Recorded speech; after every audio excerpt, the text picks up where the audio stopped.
Chapter 27 of Judge Burnham's Daughters. This recording is in the public domain. Judge Burnham's Daughters by Pansy. Chapter 27. At Home. With Mrs. Hamlin, the feeling of irresponsibility, of yielding to the inevitable, continued after she reached home. She was very miserable, but the quiet beauty of her old room with its familiar belongings rested her nerves, though she did not know it. She was a deserted wife, disgraced, penniless, broken-hearted, yet the bed was so soft, and its coverings were so pure, and the pillows were so fair. She let hot tears soil their purity, but still she buried her face in their depths with a feeling that all these belongings fitted her, as those with which she had had to do of late did not. And being very tired, as well as very miserable, she quite soon forgot her sorrows in sleep. But with Mrs. Burnham the case was different. She was alone in the library, and the reaction from all the day's excitement was upon her. There was time for her to think over what she had done, and to imagine some of the results which might follow. It was not that she doubted the wisdom of her movements thus far. She was still upheld by the calm assurance that what she had done was the thing to do. But she could not, even with this assurance, keep her overtired brain from surmising results. What would her husband say? What would he do? Nothing apparently was more firmly impressed upon his mind than the fact that he had disowned his daughter, and here she was domiciled in her old room. Would Judge Burnham tolerate this innovation? From his wife's knowledge of him, gleaned by many experiences during the years, she did not believe he would. And yet it had seemed to her the one thing to do. There was nothing for her but straightforward action in the line which was plain to her. Judge Burnham's duties she could not shoulder for him. But certainly the next thing for her was to write him a plain statement of affairs as they now stood. It was not an easy letter to write. She avoided the central figure of it longer than was her fashion. She told the absent father much about Erskine, and his sweet, bright ways, and much even about the common details of home life, before she brought herself to the sentence, "And now I have something to tell that will alarm and pain you. I heard to-day some very startling news. What will you think when I tell you that—" She held her pen at this point and considered. She had often spoken to Judge Burnham about "the girls," she had often of late years said "your daughters," but now there was only one, and the circumstances were such that to say "your daughter" seemed almost to insult him. How should she manage the sentence? Her face, as she held her pen, waiting, and looked away into space with thoughtful yet resolute eyes, would have been a study for a painter. Did not this woman realize that she had deliberately, and of her own will, introduced once more into her home that which had been its chief discordant element in the past? No, after careful deliberation, I think I may say to you that she realized at last that such was not the case. Either you have been a thoughtless reader, or I have failed of my purpose, if you have not discovered that Ruth Burnham has reached higher ground than that on which her feet ever trod before. It is not easy to explain just how much that sentence means. It was not that she had reached serene heights, where daily pettinesses could not disturb her more. It was not that she was not keenly alive to the discomforts, to call them by no stronger name, that would probably come to her through this latest movement of hers, but it does mean that she was keenly alive to her mistakes in the past, and believed them to have been the chief sources of her unhappiness. One of them she knew had been a persistent effort to carry her own burdens even after she had been to the cross, and professed to leave them there. And another of them had been a persistent determination to do her own planning, even after she had asked the Lord to plan for her. These two mistakes she had resolved to make no more. And it was the thought that the one to whom Erskine had appealed for help had assuredly told her what to do, that held her eyes and her heart quiet, even though, so far as her foreknowledge went, there were seas of trouble yet to cross. Suddenly she bent over her paper, and the pen moved on. What will you think when I tell you that our daughter Minta is at this moment in her old room sleeping quietly? I went for her this morning and brought her home. I found her in a very third-rate house on Court Street. Think of it! She is not well; has a cough that reminds me painfully of Seraph. It seems that her miserable husband deserted her some weeks ago; left her quite without money in this wretched flat that he had rented on Court Street. Her meals were brought up to her, prepared by a woman who rented the kitchen, and made her living by serving the occupants of the rooms with badly cooked food. When I found her, she was on the eve of being turned out of even this refuge by the landlord's agent, because she owed for 2 weeks' rent. None of them seemed to be aware of her relationship to us. Of course I knew that she must come home at once. She was very willing to do so, for she felt sick and frightened. A line from Mr. Bacon, received since I reached home, informs me that there is very little doubt but that Hamlin, on whose track detectives have been ever since he fled the city, has been arrested, and is now in confinement, awaiting trial. It is forgery again. Mr. Bacon thinks there will be no possibility of his escaping justice this time. I have not told poor Minta this, and do not know how to tell her. I think I will wait for advice from you. Meantime, your heart would ache for her if you could see her. She is very pale, and has grown alarmingly thin. I think the poor girl has suffered more than perhaps we shall ever know. It frightens me to think of her having been alone in that part of the city, and she so young and still so beautiful." And then had followed a few sentences expressive of her loneliness in his absence, and her hope that these days of separation were nearly over. And then this weary woman closed her writing desk with a little sigh, because her heart could not escape wondering what he would say to it all. There was also perplexity as to the very next day. She could not determine what would be Minta's line of action. Whether she would remain the pale, passive woman she was now, or whether she would rebel, and insist on escaping ever so kind a control of her movements; or whether, indeed, she would assume that she had rights in that home equal, if not superior, to those of the woman who had brought her here. Ruth could not but admit that this last state would be more like the Minta Burnham of her acquaintance than either of the others; and, in view of her father's present position, would work disastrously for the girl. Having wearied herself after this fashion, imagining scenes that might take place, she suddenly remembered, with a smile of relief, that the part that was impossible for her to arrange, she had a right to leave. I think it was, perhaps, as well for both these women that the next morning found the younger one quite ill. The program for that day, at least, was plain. Dr. Westwood must be sent for, and the role of decided invalidism must be carried out. It proved that the same line of action would do for several days. Minta was not alarmingly ill, but the doctor counseled quiet and utmost care; and Ruth, in arranging for tea and toast and lemonade, and various cooling drinks, and seeing to it that her patient was made comfortable in many ways, had little time for troubled imaginings.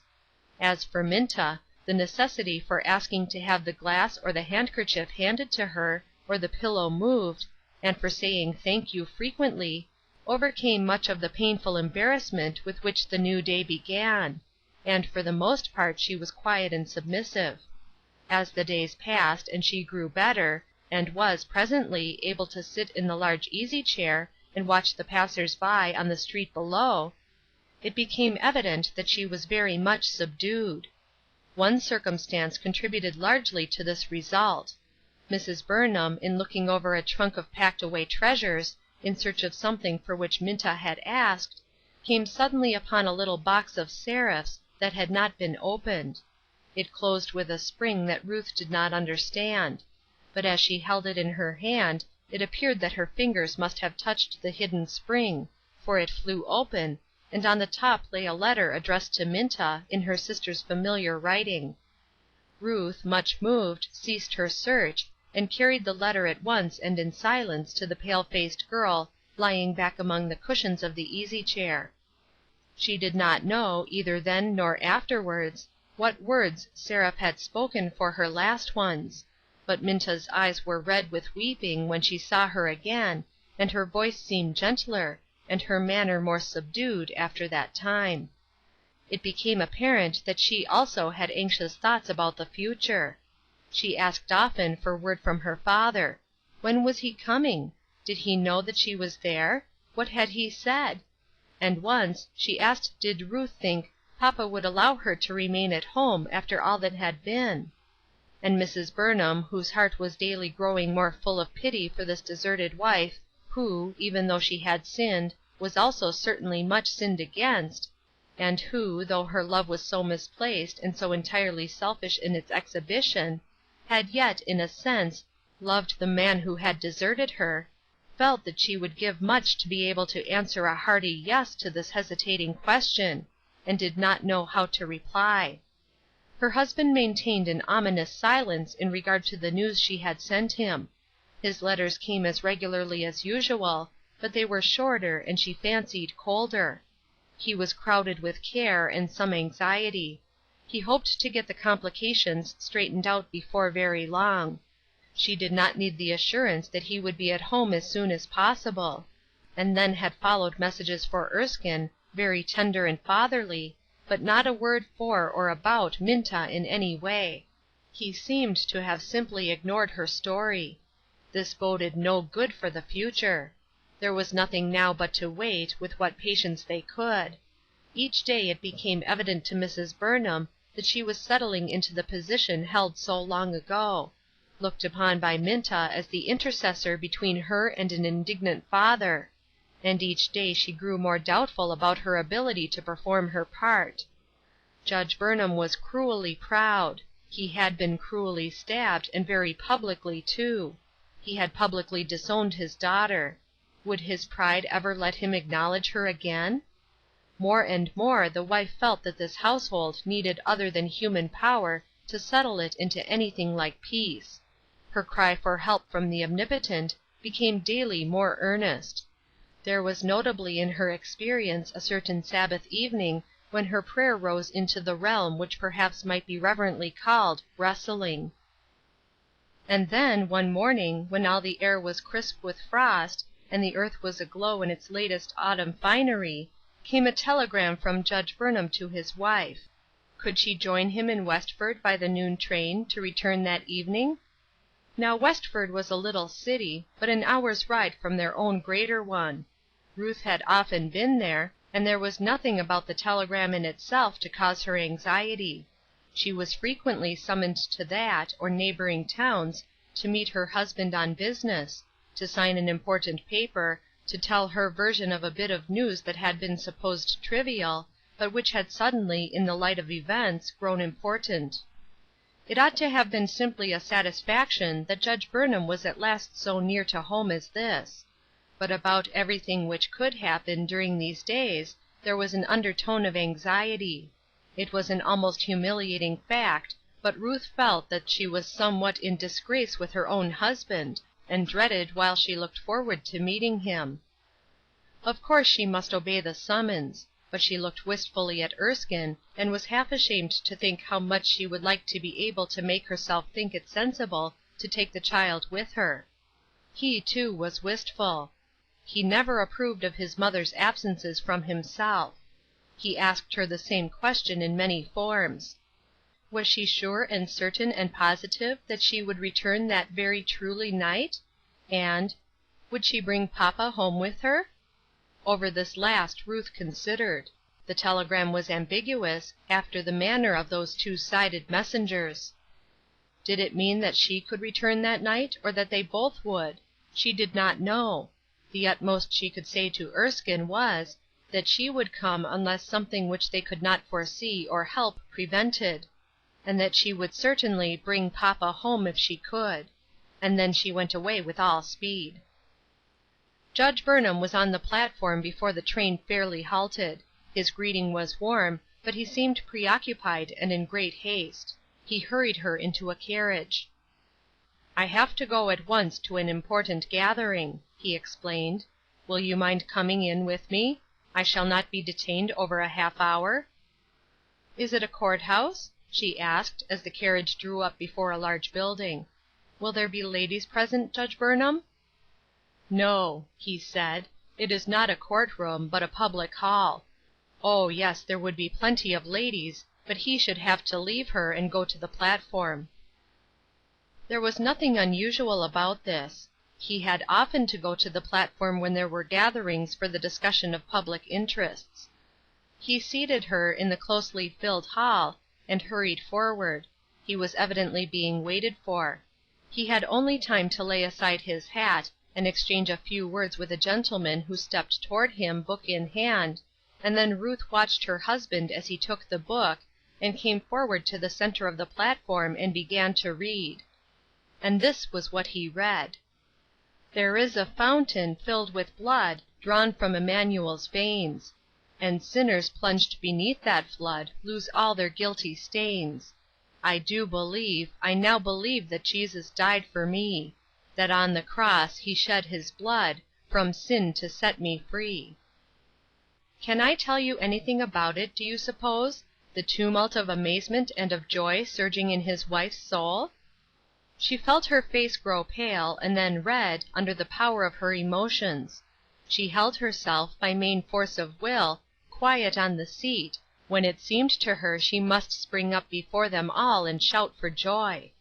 Those words read by the voice which was to her the finest in the world, read with such a peculiarly marked emphasis on the personal pronouns as to tell her, even if his reading them at all under such circumstances had not done it, that he had made of this a personal matter.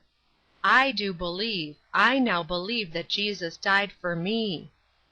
She said the lines over in exultant undertone, emphasizing the words as he had done, while the great company burst into song. This was surely the noon prayer meeting, about which she had heard much, and which she had never before attended. Almost with the last note of song mingled Judge Burnham's voice again, and he said, "Let us pray."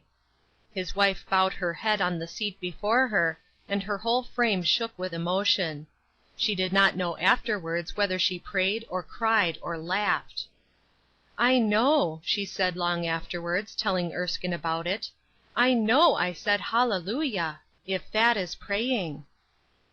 An elderly lady seated beside her regarded the slight figure draped in mourning with an air of tender sympathy, and when, a few moments afterwards, there came from the leader of the meeting an invitation for those who would like to learn the way to Christ to rise, that they might be especially remembered in prayer, the old lady touched her arm and whispered, "Won't you stand up, dear? It will help you ever so much." Then Ruth turned toward her a radiant face, in which smiles were mingling with falling tears, and shook her head as she whispered back, "I know the way. Isn't it glorious?" But she could never give a very lucid account of that noon prayer meeting. There were other gentlemen who entered the same carriage with them, and there was opportunity for only an exchange of smiles between her husband and herself until they reached a hotel, and he had ordered and secured a private room. Then he took her in his arms and kissed her, his face indicating too deep feeling just then for words. "It is a long story, my dear," he said, when they were calmer, "or rather it has been a long, long battle on my part, and could be summed up in a few sentences. It began, oh, long ago, but it has been marked by a few very decisive incidents. That Sunday afternoon meeting, I never forgot it, Ruth, nor your way of putting the facts. You were logical, and your conclusion was inevitable, and I was angry that it should be so. I silenced you, but not my own conscience. I never got away from it. Then came our troubles, and your attitude through them all. You were different, some way, from what you ever were before. It angered, while it awed me. I knew you were controlled by a power that I did not understand. About that time, too, Seraph told me many things that I did not know before. I began to realize something of what you had borne through the years. And then, Ruth, you know that I saw Seraph die. But the final appeal," he continued after a moment's silence, "the final appeal came in that letter which I did not answer. The thought that you could voluntarily open your home again, after what you had borne, and I, her father, had disowned her. I cannot tell you all that it said to me. Neither will I try to tell you now about the conflict. It is a little too recent to speak of it calmly. Yet I will tell you this, Ruth, I reached a point last Sunday night when I felt sure that the decision must be made then and there for eternity.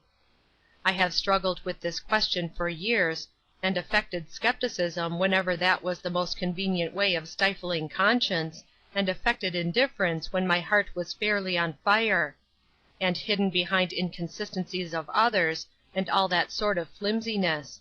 But last Sunday evening it was as if the Lord himself stood by me and said, "Just this one more time, my friend, I offer myself as your advocate."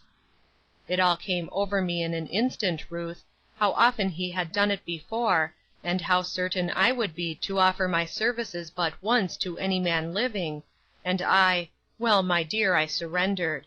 Some time I'll tell you all about it. But now, let us have some dinner, and then get home. I was coming this afternoon. I expected to reach you by the 3:00 train, but I had to stop here on business, and I met my old college friend, Alden. He is here conducting these noon meetings, and when he heard how it was with me, he insisted that I should stay and lead this meeting and tell the business men where I stood. I had determined not to write to you. I wanted to tell my story. But when he pressed this matter, it occurred to me that it would be only a fair return for the surprise you gave me that Sunday, you know, to telegraph you to meet me here, and take you to prayer meeting with me. I'm glad I did. Your face was an inspiration. I shall never forget how it looked while I was reading that hymn. What a glorious hymn it is. "Did you bring papa home?" It was Erskine's clear ringing voice which sounded down to them from the upper hall the moment he heard the grating of the latchkey in the street door. "Did you bring papa home?" And the next instant he was flying down the stairs. And while the poor young frightened wife was nervously walking up and down the hall above, and wondering and fearing how she should meet her father, Judge Burnham gathered his boy into his arms, and said between the kisses, in a voice which quivered with feeling, "Yes, my boy, at last she has brought your papa home." End of Chapter 27. Recorded by Trisha G. End of Judge Burnham's Daughters by Pansy.